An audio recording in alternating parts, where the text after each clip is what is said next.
కల్లో కళ్యాణమాల మెరిసిన శుభవేళ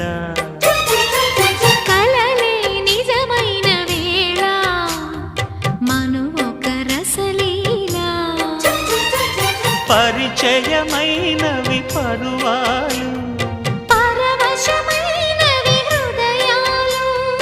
కంటికే దీపమై గగనము విడిచెను తారక